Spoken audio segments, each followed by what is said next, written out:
Good morning, everybody. Welcome to Daily Devotion. Sorry I'm a little late today. I just honestly have to say, with school getting ready to start, I completely forgot. So here we are. Today we're going to talk, and this whole week actually, I want to explore Jesus' relationship with his disciples and this question, do you also wish to go away? From our text on Sunday. So we're in John chapter 6.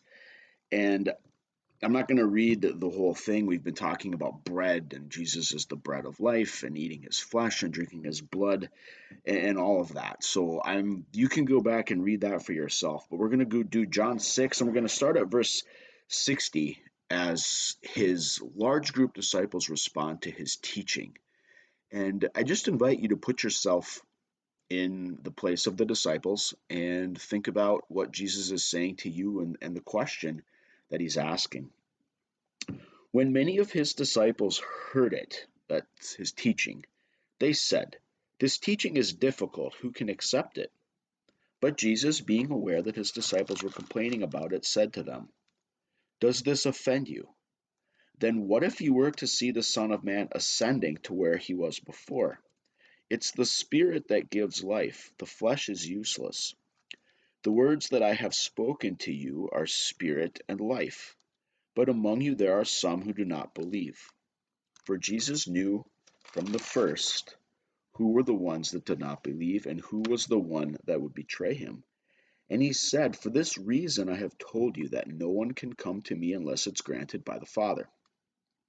Because of this, many of his disciples turned back and no longer went about with him. So Jesus asked the 12, "Do you also wish to go away?" Simon Peter answered him, "Lord, to whom can we go?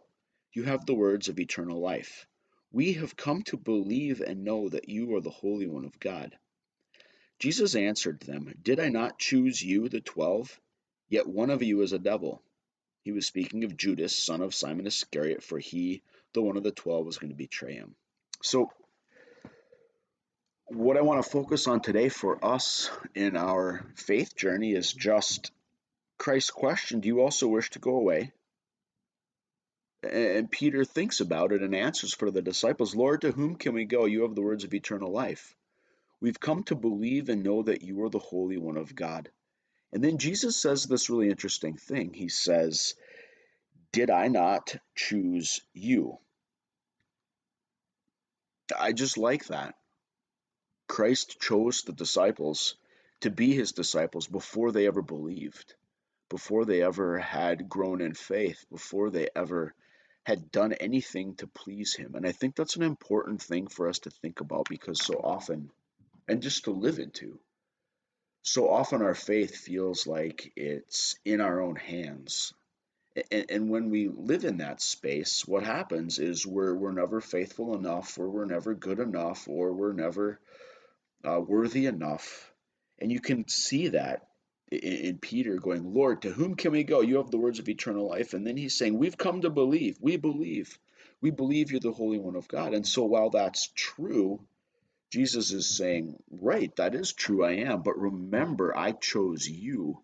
And I think that's a beautiful promise because it's the same one that each of us has, that you have, that Christ has chosen you to be a disciple.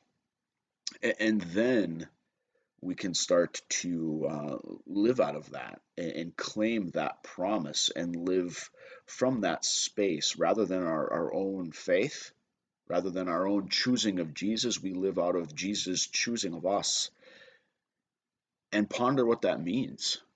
And then we can go, well, where else can we go if Jesus chose us? We get to go to him, and we're able to go to him. So my prayer for you this day is, may you know that you are chosen by God, and may God give you the grace to live in that promise as you move through this day, and we move through this day together. Have a blessed day.